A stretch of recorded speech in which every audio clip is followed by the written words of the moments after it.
بسم اللہ الرحمن الرحیم الحمد للہ رب العالمین الصلاۃ والسلام علی نبینا محمد صلی اللہ علیہ وآلہ وبیت واصحابہ وسلم۔ لاکھوں درود کروڑوں سلام محمد نبی مصطفیٰ صلی اللہ علیہ وسلم پر۔ معزز سامعین کرام، السلام علیکم ورحمۃ اللہ وبرکاتہ۔ سلسلہ سیرت النبی صلی اللہ علیہ وسلم جاری ہے۔ آج کا موضوع ہے اخبار غیب یا پیشن گوئی۔ نبی پاک صلی اللہ علیہ وسلم جو پیشن گوئیاں کرتے تھے اور ان کے معجزات۔ حضرت صلی اللہ علیہ وسلم کی بعثت سے پہلے عرب کی یہ کیفیت تھی کہ تمام عرب کاہنوں اور فال نکالنے والوں کے جال میں گرفتار تھا۔ عرب کے تمام مشرکانہ معاہد کاہنوں کے دارالسلطنت تھے، جن میں بیٹھ کر وہ عرب کے دل و دماغ پر حکومت کر رہے تھے۔ مشہور کاہنوں کے پاس لوگ دور دور سے سفر کر کے آتے تھے اور ان سے مستقبل اور غیب کی باتیں دریافت کرتے تھے۔ وہ ایک خاص قسم کی مقمی اور مسجع باتوں میں ان کو غیب کی اور مستقبل کی باتیں بتاتے تھے۔ حضرت صلی اللہ علیہ وسلم جب پیغمبر بنا کر عربوں کے درمیان بھیجے گئے تو ان کے لیے ثبوت نبوت کی سب سے بڑی دلیل یہی اخبار غیب اور پیشن گوئی ہو سکتی تھی۔ حضرت صلی اللہ علیہ وسلم نے 20 پیشن گوئیاں کیں اور معجزات کیے اور مستقبل کے واقعات اور باتوں کو رائے العین کی طرح یعنی چشم دید کی طرح پیش فرمایا، اور وہ سب کی سب بے کم و کاست پوری ہوئیں۔ حضرت صلی اللہ علیہ وسلم سے ان پیشن گوئیوں کا صدور مختلف حالتوں میں ہوا، اور آپ صلی اللہ علیہ وسلم کو ان کی اطلاع مختلف صورتوں میں اللہ کی طرف سے دی گئی۔ مثلاً کبھی قرآن مجید کی وحی کی صورت میں، کبھی عالم خواب میں، اور کبھی زبان صداقت نشان کی عام الفاظ میں جس میں طریقہ اطلاع کا اظہار نہیں ہے۔ قرآن مجید کی پیشن گوئیوں کی تفصیل اس سے پہلے گزر چکی ہے۔ خواب کی پیشن گوئیوں کا بھی تذکرہ ہو چکا ہے۔ باقی پیشن گوئیاں سطور یہ ہیں: نمبر 1، فتوحات عظیمہ کی اطلاع، یعنی بڑے جو فتوحات تھے ان کی اطلاع نبی پاک صلی اللہ علیہ وسلم نے اپنی امت کو دی۔ اسلام کا آغاز جس اطمینانی اور بے سر و سامانی کے ساتھ ہوا، اس سے کسی کو اس وقت خیال ہو سکتا تھا کہ چند ہتے فاقہ کش غریب الدیار مسلمانوں کے بازوؤں میں یہ قوت پیدا ہو جائے گی کہ وہ کیسر و کسریٰ کے تخت کو الٹ دیں گے۔ لیکن پیغمبر صادق نے اسی وقت بشارت سنائی کہ مسلمانوں، تم عنقریب قسطنطنیہ فتح کرو گے، مدائن تمہارے ہاتھوں میں آئے گا، کیسر و کسریٰ کے خزانے تمہارے دست تصرف میں ہوں گے، مصر میں تمہاری حکومت ہوگی، تم سے اور ترکوں سے جن کی چھوٹی آنکھیں اور چوڑے چہرے ہوں گے، ترکستانی یعنی مغلولی ترک سے جنگ ہوگی۔ دنیا ان میں سے کسی واقعے کی تردید کر سکتی ہے؟ بالکل نہیں۔ یہ پیشن گوئیاں الگ بھی کی گئی ہیں، مگر مجموعی حیثیت سے اس وقت کی گئی جب مسلمان مدینہ میں محصور ہو رہے تھے اور تمام عرب مدینہ کو گھیرنے کے لیے عمڈہ چلا آ رہا تھا، اور مسلمان ہر آن اپنی موت کا نقشہ اپنی آنکھوں کے سامنے دیکھ رہے تھے۔ غزوہ خندق کے موقع پر جب خندق کھودتے وقت ایک سخت پتھر چٹان حائل ہو گیا تھا اور صحابہ اس کو توڑنے سے عاجز ہو چکے تھے، اور رسول اللہ صلی اللہ علیہ وسلم نے معجزہ نما ضرب خارہ شگاف سے پتھر کے ٹکڑے ٹکڑے کر دیے تھے، تو آپ نے 3 ضربیں ماری تھیں، اور ہر ضرب کے بعد ایک چنگاری سی اٹھتی تھی، اور آپ صلی اللہ علیہ وسلم ہر بار نعرہ تکبیر لگاتے تھے۔ تمت کلمات ربک صدقا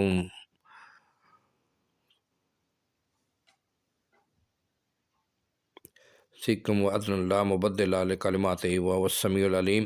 سورۃ انعام۔ ترجمہ: اور تیرے پروردگار کی باتیں سچائی اور انصاف سے پوری ہوئی، اس کی باتوں کو کوئی بدل نہیں سکتا، اور وہی سننے والا اور جاننے والا ہے۔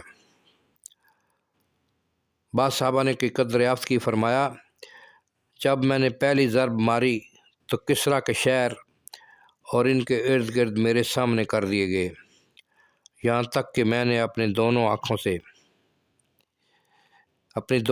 سے ان کو دیکھا۔ حاضرین نے عرض کیا، یا رسول اللہ، دعا کیجئے کہ وہ فتح ہوں۔ آپ نے دعا فرمائی۔ پھر فرمایا دوسری ضرب میں کیسر کے شہر اور اس کے آس پاس کے مقامات دیکھے۔ حاضرین نے پھر عرض کی، یا رسول اللہ، ان کی فتح کی بھی دعا فرمائیے۔ آپ نے دعا فرمائی۔ پھر ارشاد ہوا، تیسری ضرب میں حبشہ کے شہر اور گاؤں نگاہوں کے سامنے آئے۔ پھر فرمایا حبشہ والے جب تک تم سے تعارض نہ کریں تم بھی تعارض نہ کرو، اور ترکوں کو اس وقت تک چھوڑ دو جب تک وہ تمہیں چھوڑ دیں۔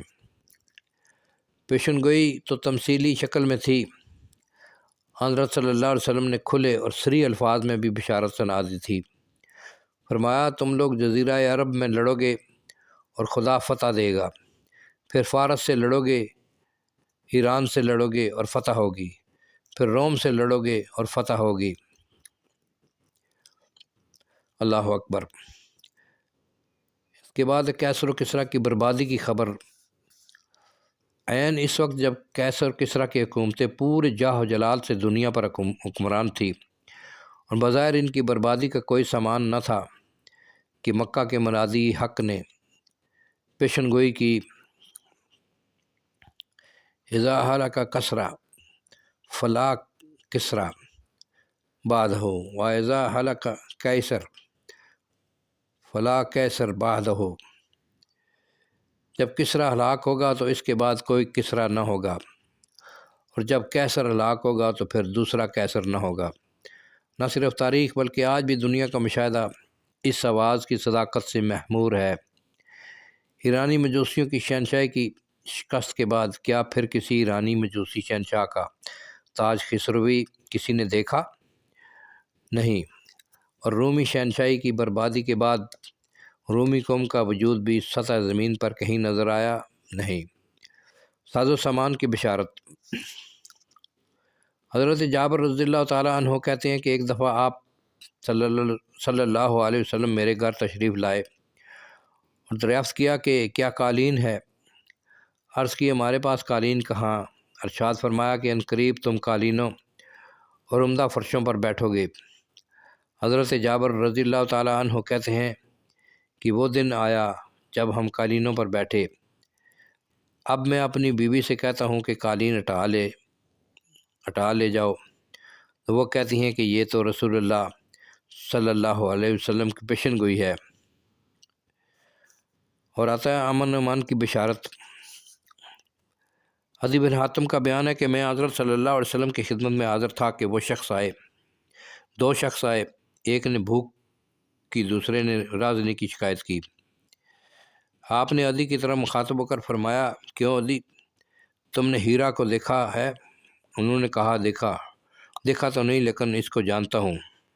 آپ نے فرمایا، اگر تم زندہ رہے تو دیکھو گے ہیرا سے ایک ہوج نشین عورت چل کر خانہ کعبہ کا طواف کرے گی، اور اس کو خدا کے سوا کسی کا خوف نہ ہوگا۔ اگر تم زندہ رہے تو دیکھو گے کہ کسریٰ کا خزانہ فتح کر لیا گیا۔ اگر تم زندہ رہے تو دیکھو کہ ایک شخص مٹھی بھر سونا چاندی لے کر نکلے گا کہ کسی کو خیرات کر دے، لیکن دولت کی کثرت کا یہ عالم ہوگا کہ کوئی قبول کرنے والا نہ ہوگا۔ عدی کے دل میں یہ بات کھٹکتی تھی کہ آخر قبیلہ طے کہ وہ ڈاکو کیا ہو جائیں گے جنہوں نے تمام ملک میں آگ لگا رکھی ہے، لیکن خود عدی کا بیان ہے کہ میں نے دیکھ لیا کہ ہیرا سے ایک پردہ نشین عورت تنہا چل کر آتی ہے اور خانہ کعبہ کا طواف کر کے واپس جاتی ہے، اور اس کا خدا کے سوا کسی کا ڈر نہیں ہوتا۔ ان کا بیان ہے کہ جن لوگوں نے کسریٰ کا خزانہ فتح کیا، ان میں بھی تھا، صرف تیسری پیشن گوئی میرے سامنے پوری ہونے سے رہ گئی۔ جو لوگ زندہ رہیں گے وہ اس کو بھی پورا ہوتے دیکھیں گے۔ چنانچہ راویوں کا بیان ہے کہ بنو امیہ کی سلطنت کے زمانہ میں یہ واقعہ بھی بعینہ ہو گزرا۔